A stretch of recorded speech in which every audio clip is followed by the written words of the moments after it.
I won't tolerate having ailing individuals in my household, particularly if they emit a somber aura. When my mother received a terminal cancer diagnosis, she was essentially driven away from our home. In her final moments, it was only her daughters who stood by her side. Strikingly different was the scenario when our father faced a cancer diagnosis. He willingly shifted the responsibility of his care onto others. Must I endure this treatment silently? It's high time to impart a lesson to that fool. My name is Bonnie, a 21-year-old junior at a local public university. I have a younger sister, Susan, currently in college. We make up a family of 4 with our father and mother. Despite this seemingly conventional setup, my sister and I harbored resentment towards our father. He consistently belittled our mother, a dedicated homemaker, and displayed reluctance to invest time or money in family matters.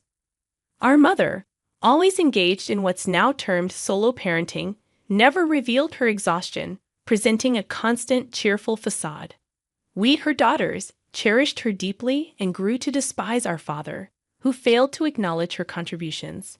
2 years ago, when my sister entered college, our mother fell seriously ill, leading to her hospitalization. As the family gathered in the hospital, the doctor delivered the grim news: cancer with about 6 months left. It was revealed that our mother hadn't undergone regular health checkups. Dismissing any prior concern, our father appeared submissive in front of the doctor. However, his true colors emerged once the doctor left the room. He voiced concerns about who would take care of the house if our mother succumbed to cancer, conveniently forgetting his opposition to her health checkups. Without visiting our ailing mother, he frequented drinking sessions, leaving us bewildered. Our anger intensified when he insinuated that we, his daughters, should take over the housework, implying our mother's incompetence. As our mother was discharged, we tried to alleviate her burden by assisting with chores, but our efforts were met with complaints from our father. He found her presence bothersome, and instead of expressing concern, he criticized her lack of housework. When I suggested preparing for our mother's home care, my father predictably opposed, deeming it a waste of money. He callously remarked that having a dying person at home is depressing, showing no empathy for our mother's condition. I couldn't fathom the harshness of his words and found myself in tears, questioning how he could disregard our mother, an integral part of our family. Are you seriously going to abandon her just because she's sick and unable to do housework anymore? That's just wrong. Upon hearing these words, my sister, who was also listening, started crying, expressing how cruel it was. Poor Mom, she lamented. Annoyed, our father declared, I'm going out for a drink, but remember, I won't allow home care before leaving. Once our father departed, our mother emerged from the back room, apologizing for making us feel bad. She assured us that she would be fine and decided to go to a palliative care center with her savings. Uncle suggested it. It's hard for you and Susan to take care of me, all being students. You've had a hard time. Thank you, she said with a smile, causing my sister and me to cry once again. In the following days, we visited our mother in the palliative care center daily. However, our father never came to visit.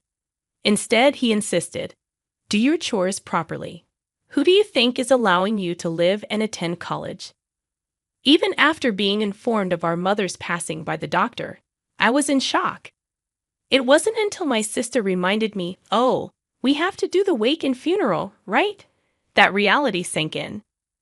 I managed to contact our mother's relatives to handle the arrangements. You two, Bonnie and Susan, had it tough. I'm sorry I couldn't be there for her passing. Leave the rest to me, reassured Uncle, our mother's brother, who had always been reliable. Despite the support from Uncle, we couldn't reach our father on the phone. Finally arriving at the hospital 8 hours after our mother's death, our father, reeking of alcohol, sat down heavily, callously remarking, finally kicked the bucket, huh? Good riddance to the money-eater, and laughing heartily. My sister and I looked on in disbelief. Thanks to Uncle, the wake and funeral proceeded smoothly, as our father had not prepared anything. But at the funeral, he suddenly adopted the role of a loving husband. Thank you all for coming today for my wife. My caregiving hardships are nothing compared to her suffering. Yes, truly yes. I visited her every day. I considered home care. But it was her wish to spend her final days in a palliative care ward under professional care. Yes, thank you. I believe she would be happy. My father proclaimed to the mourners. Hearing him speak like this, my sister lunged at him in anger. Wait, Susan, it's Mom's funeral. Don't cause a scene. It would upset her, I cautioned. You're right, but it's so frustrating. He says such things when Mom died. I'm angry too, and I can't forgive him for saying such things, Susan expressed. We looked down, trying hard to suppress our anger. Uncle, our mother's brother, approached us and said, Bonnie, Susan, I heard everything. I know it's hard, but I understand everything. It's okay. Call me if you need anything. Uncle's words gave us some comfort, allowing us to focus on bidding farewell to our mother that day. Afterward, my sister and I sorted through Mother's belongings, attempting to avoid our father as much as possible. The day after the memorial service, our father brought home a flamboyantly dressed woman in her 30s, evidently from the nightlife industry. With a saccharine voice, she greeted us, while our father, with his arm around her, declared, She's my girlfriend. We're going to live together from now on. You girls should get along with her. Stunned, we protested. Wait, what are you talking about? You're bringing another woman home just after Mom passed away. We can't live with her, no way. Who do you think you are? This is my house. If you don't like it, leave. I'll still pay for your tuition, but don't involve yourselves with me anymore. I have my own life to live. I can't stand this anymore, I declared, supporting my crying sister. I returned to our room, took out my smartphone, and dialed Uncle's number. What? He's brought in a new woman now. That man is the scum of the earth. Come to my place. You can come right now. Pack up your things and come over. We swiftly packed our essentials into a suitcase and hailed a taxi ordered through our phones. From the living room, we could hear the high-pitched laughter of Father's girlfriend. You did well to come. It must have been tough. Uncle greeted us warmly upon our arrival. I felt so relieved that I almost cried. You must have had a hard time on such a cold day. Would you like some milk tea? You both should commute to college from here. It's not too far. Thank you so much. We will help out as much as we can. Life at Uncle's house was peaceful, and my sister and I, often reminiscing about our mother, found ourselves thinking less and less about our father. Then one day, I received a call on my phone. Hello, Bonnie, long time no see. Actually, your father is in the final stages of a disease and needs care. Honestly, it's tough for me alone, and I have my own job. The voice on the other end said, He said to ask Bonnie and Susan for help. You're worried about your dad, right? We were told by our father not to involve ourselves with him anymore. I ended the call shortly, but the girlfriend kept calling daily after that. Bonnie, he's angry, saying have they forgotten the favor of being supported by me. Unable to bear it, I consulted with Uncle. That fool, he really is beyond redemption. It's about time to tell him the truth, Uncle sighed as he spoke. One Sunday, my sister, Uncle, and I went to my father's house. Welcome back, Bonnie and Susan. You must be worried about your dad. After all, you're family. You're coming back to this house, right? Thanks in advance for taking care of him. Of course, it's only natural for children to take care of their sick parents. By the way, I didn't mention it, but I quit my job last month. I can't work with this body, so I can't pay for your college anymore. Quit college and work while taking care of me. What are you saying? No way. We are not your slaves. What the hell are you saying? It's only natural for children to take care of their sick parents, despite not doing anything for his sick wife. With hands trembling in anger, I replied, We're cutting ties as family. We'll manage our tuition ourselves. Living here and taking care of you is impossible. What do you think? That's allowed? Yeah, it's thanks to your father that you've been able to live in this house all this time, isn't it? Uncle quietly spoke. The one who isn't allowed here is you. How long do you plan to stay in this house? It's time to tell the truth. I followed up on what Uncle said. Huh? What do you mean? My father asked. This land and house were inherited by the girl's mother from our father, and the ownership was in their mother's name. So after she died, it became mine. I'm her husband. My father raised his voice. That's why you're a fool. My father's face turned red at my uncle's words. My father had always had a complex about my uncle, who was a shrewd man. So it was even worse. It's ridiculous to think that a deceased wife's property automatically becomes her husband's. Uncle spoke dismissively. My sister had prepared a will and entrusted it to a lawyer.